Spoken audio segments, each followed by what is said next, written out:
Gods of Olympus, Episode 5, Artemis, Goddess of the Hunt and the Moon. Picture a forest at night. Not a small patch of trees at the edge of a city. A real forest. Ancient. Dense. The kind where the canopy is so thick that even on a clear night, only fragments of moonlight reach the ground. Small silver pools scattered across the dark earth like broken mirrors. Everything is still, and yet nothing is truly still. There is movement in the shadows. The soft crack of a branch. The barely audible rhythm of something breathing. And then, between the trees, a figure.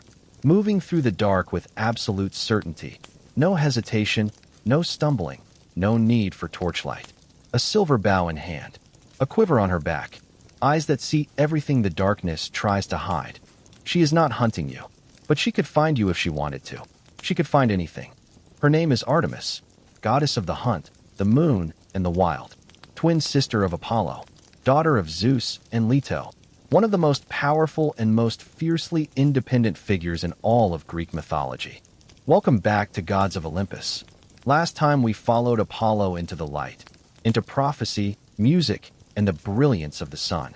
Today his twin sister takes us somewhere different. Into the forest, into the night, into the wild places that civilization has never fully tamed. This is the story of Artemis. Part 1, born first, to help her mother. The story of Artemis begins at the same moment as the story of Apollo, with their shared birth on the floating island of Delos, while their mother Leto was being hunted across the world by Hera's wrath. But there is a detail about Artemis's birth that sets her apart from her twin brother immediately. Artemis was born first, and according to the myth, she was born so easily, so naturally, that she emerged already possessing a kind of instinctive competence.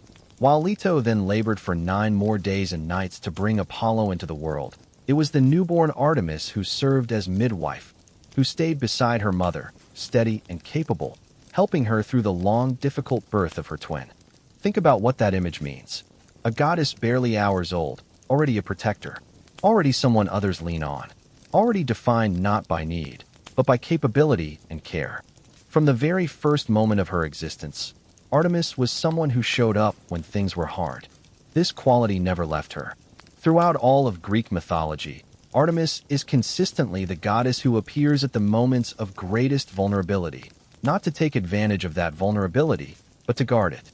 She was the protector of women in childbirth, of young girls coming of age, of the wild creatures that had no voice to ask for protection. She was fierce, but her fierceness was always in service of something. Part 2, the wish list of a goddess. When Artemis was still very young, the myths describe her as a small child sitting on her father Zeus's knee. She made a series of requests. Zeus, in one of his warmer moments, told his daughter she could have anything she wished for. And Artemis, even as a child, knew exactly what she wanted. She asked for a silver bow and arrows to match her brother Apollo's. She asked for a short hunting tunic so she could run freely through the forest without being slowed down. She asked for a company of 60 young nymphs to be her hunting companions. She asked for all the mountains of the world as her domain. And she asked for one thing above all else. She asked to remain forever a maiden, to never marry, to never belong to any man or god, to remain free. Zeus granted every wish immediately and with obvious delight. He gave her all she asked for, and more. Dominion over all the wild places, all the untamed spaces, all the forests and mountains and shores that lay beyond the reach of human cities. Artemis walked out of that conversation having secured something extraordinary for a female figure in the ancient world: complete autonomy. She answered to no husband. She served no domestic role. She owed no one her body or her time. She belonged entirely to herself and to the wild. Part 3, the goddess of the moon. Artemis was closely associated with the moon, sometimes identified with it so completely that she and the moon goddess Selene were considered the same being or aspects of the same divine force. The pairing of Apollo and Artemis as sun and moon, brother and sister, light and reflected light, is one of the most beautiful symmetries in all of Greek mythology. Apollo drove his chariot across the daytime sky, pulling the sun behind him, illuminating the world of human activity, cities, wars, temples, markets, all the busy, visible things that humans do in the light. And when Apollo's day was done and the sun sank below the horizon, Artemis rose. She lit the night sky with a cooler, quieter light, the silver light of the moon, which doesn't illuminate everything the way the sun does, but instead picks things out from the darkness selectively, casting long shadows, creating mystery, showing the world as it is when human activity quiets and the wild reclaims its own. The moon's phases were hers. The full moon, the crescent, the dark moon when the sky holds no light at all. The pull of the tides, shared with Poseidon's ocean, but also shaped by the moon's position, carried her influence. In the ancient world, the moon governed time itself for most people. Calendars were lunar. Agricultural cycles were tracked by it. Women's bodies moved in rhythm with it. The night, which was so much more present and powerful in a world without artificial light, was her domain. To be the goddess of the moon was to govern a vast portion of lived human experience. Part 4. The Hunt. But it is as goddess of the hunt that Artemis is most often depicted. Silver bow raised, arrow nocked, moving through the forest with her companions at her side. The hunt in the ancient Greek world was not simply about food. It was a rite of passage, a test of courage and skill, a practice that existed at the boundary between civilization and wilderness. Young men proved themselves through the hunt before they were considered adults. Great heroes hunted monsters as demonstrations of their worthiness, and presiding over all of it was Artemis. She was the goddess who determined whether a hunter's arrow flew true, whether the prey was found or escaped, whether the wilderness revealed itself or remained hidden. A successful hunt was her gift. A failed one might be her judgment. She ran through the forests herself, hunting alongside her nymph companions, as fast as any deer, faster than most. Her arrows never missed. In the rare myths where she chose to hunt a specific creature or person, there was no escape. Artemis was the perfect huntress, not because she had power in the way Zeus had power, but because she had absolute mastery of her own domain. She also protected the animals she hunted. This sounds contradictory, but isn't. She was the goddess of the wild and total, which meant she governed both the hunt and the preservation of the natural order. She ensured that hunters didn't take more than was needed. She punished those who hunted out of cruelty or greed. She watched over the young of wild animals, the pregnant females, the creatures that the hunt was supposed to spare. She was the balance point between use and destruction, between living from nature and living with it. Part 5. Orion, the hunter she loved. In all of Greek mythology, Artemis is the goddess who most consistently refuses love. She remains a maiden by choice, by oath, by absolute conviction. But there is one story that complicates this. One figure who got closer to Artemis than anyone else ever did. His name was Orion. Orion was a hunter, the greatest mortal hunter who had ever lived, in most versions of the myth. Enormous, powerful, staggeringly handsome, with a hunting skill that rivaled the gods themselves. He was the son of Poseidon, which gave him divine blood, and he moved through the wild world with a freedom and confidence that matched Artemis's own. The two of them met and immediately recognized each other. Equal in skill, equal in their love of the hunt and the wild, equal in the ease with which they moved through the natural world. They spent time together, hunting side by side through the forests and mountains. In some versions of the myth, Artemis began to feel something she had never felt before, an attachment, a warmth, something that pulled her toward this one mortal in a way nothing ever had. Apollo noticed, and Apollo, fiercely protective of his twin sister, was not pleased. What happened next depends on which version of the myth you follow. In one version, Apollo tricked Artemis. He pointed to a distant figure moving far out at sea, too far away to see clearly, and challenged his sister's legendary aim. He bet she couldn't hit it. Artemis, never one to back down from a challenge, drew her bow and shot. The arrow flew perfectly, as her arrows always did. The distant figure fell. When Artemis swam out to see what she had hit, she found Orion, dead, her arrow in him, her own hand responsible for the one loss she hadn't seen coming. She carried him from the water, inconsolable, and in her grief, she placed him among the stars, the constellation Orion, the hunter who would chase across the night sky for eternity, his belt of 3 stars one of the most recognizable patterns in the heavens. Every night when the constellation rises, it is Artemis's grief that put it there. In another version of the myth, It was the scorpion, sent by Gaia or by Artemis herself in a moment of anger, that killed Orion. Different tellings, different details. But the result is always the same. Orion dies. Artemis mourns. The stars remember. For a goddess associated with protection and the natural world, Artemis could be strikingly, almost terrifyingly wrathful when she felt that something in her domain had been violated. The most famous example involves a hunter named Actaeon. Actaeon was a skilled huntsman, a grandson of the god Apollo, wandering through the forest one day when he came upon a hidden grotto. Inside, a spring pool. And bathing in that pool, surrounded by her nymphs, was Artemis. He had stumbled upon her by accident. He had not sought her out. He had not intended to see what he saw. It didn't matter. Artemis looked up and saw him standing there, a mortal man, looking at her in her most private and vulnerable moment.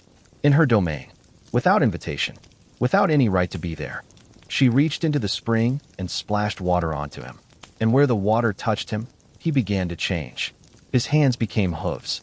His neck lengthened. Antlers sprouted from his head. Actaeon became a stag. He fled through the forest on 4 legs, unable to call out, unable to explain, unable to ask for mercy. His own hunting dogs, the same dogs that had run beside him 100 times on 100 hunts, caught his scent. They didn't recognize what they smelled as their master. They recognized prey. They ran him down and tore him apart. Artemis watched without expression. Justice, in her mind, had been done. Modern readers often struggle with this story. He was innocent. He hadn't meant to intrude. The punishment seems wildly disproportionate. But the Greeks understood something different. Some spaces are sacred. Some boundaries exist regardless of intent. The wild, the private, the secret, these things demand respect, and the failure to give that respect carries consequences whether you meant harm or not. Artemis was not cruel, but she was absolute. The rules of the wild do not bend for good intentions. Part 7. Niobe and the Price of Pride. Another story that reveals Artemis's character, alongside Apollo's, involves a queen named Niobe. Niobe was a mortal woman, queen of Thebes, famously blessed. She had beauty, wealth, power, a loving husband, and 14 children, 7 sons and 7 daughters, all of them extraordinary. And Niobe made a mistake that the Greeks considered one of the most dangerous possible. She let her pride speak louder than her wisdom. She declared publicly that she was greater than Leto. That Leto had only 2 children, while she had 14. That the people of her city should worship her instead of wasting their prayers on a goddess who couldn't match what a mortal woman had achieved. Leto heard. Her children heard. Apollo and Artemis descended from Olympus without fanfare. No announcement. No warning. No chance to apologize or take back what had been said. Apollo killed Niobe's 7 sons with his silver arrows, one after another, each death swift and inevitable. Artemis killed her 7 daughters the same way. Niobe stood among 14 bodies and wept until she turned to stone. And even as stone, she wept, a rock face on a mountainside in Asia Minor from which water eternally flows, which the ancients said were her tears, still falling after all this time. The lesson the Greeks took from this story was not that the gods were cruel. It was that there are things larger than human achievement. That pride, real pride, the kind that stops seeing clearly, is always the thing that brings everything down. Artemis didn't kill those children out of cruelty. She killed them out of a sense of cosmic order.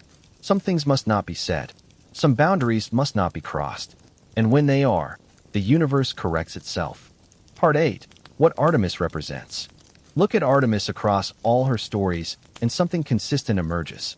She is the goddess of freedom. Not freedom in the abstract, political sense. Personal freedom. The freedom to define your own life, your own body, your own path. She chose her own existence with complete clarity. No marriage, no domesticity, no obligation to anyone else's expectations of what a goddess should be. She is the goddess of boundaries, of the lines between the civilized world and the wild one, between the human and the animal, between the visible and the hidden. She doesn't just exist at those boundaries, she guards them. She enforces them. She reminds the world that some things are not meant to be crossed. She is the goddess of protection for the vulnerable. Young women, children, pregnant mothers, wild animals. The beings that have the least power in any given situation are the ones Artemis watches over most carefully. The hunter who kills the pregnant doe brings her wrath. The man who enters sacred space without permission brings her wrath. The queen who thinks human achievement can match divine gift brings her wrath. She is also, quietly, one of the most modern figures in the entire Greek pantheon. A goddess who chose her own independence, who refused to be defined by her relationships to men, who valued skill over beauty and competence over compliance, who protected women and the wild with equal ferocity, who moved through the world on her own terms, in her own time, by her own rules. The ancient Greeks created her thousands of years ago, but she feels, in many ways, like a figure still very much ahead of her time. Closing. Somewhere tonight, a forest is dark and quiet and full of things that don't need human eyes to navigate it. Owls turn their heads without moving their bodies. Deer move through underbrush without making a sound. The moon, when it's there, silvers the tops of the trees and leaves the ground below in shadow. And somewhere in that shadow, if you believe the ancient stories, a goddess is moving. Not hunting tonight, perhaps. Just present. Just watching. Making sure the balance holds. Making sure the wild stays wild. Artemis never asked for temples in the center of cities. She never asked for thrones or councils or the kinds of power that come with sitting still. She asked for the mountains, the forests, the night sky, the freedom to run. And Zeus gave it to her. Some gods rule from above. Artemis rules from within the world itself. Part of it, moving through it, inseparable from the living, breathing, wild thing that the natural world actually is. Know where you are when you step into the forest. Respect what you find there. And if you see something silver moving between the trees, don't look too long. Thank you for listening. This was episode 5 of Gods of Olympus, the story of Artemis. Next time, we visit the forge, the fire and the hammer and the god who created the most beautiful things in the universe and lived one of the most painful lives on Olympus. We tell the story of Hephaestus. Good night. The forest is yours until morning.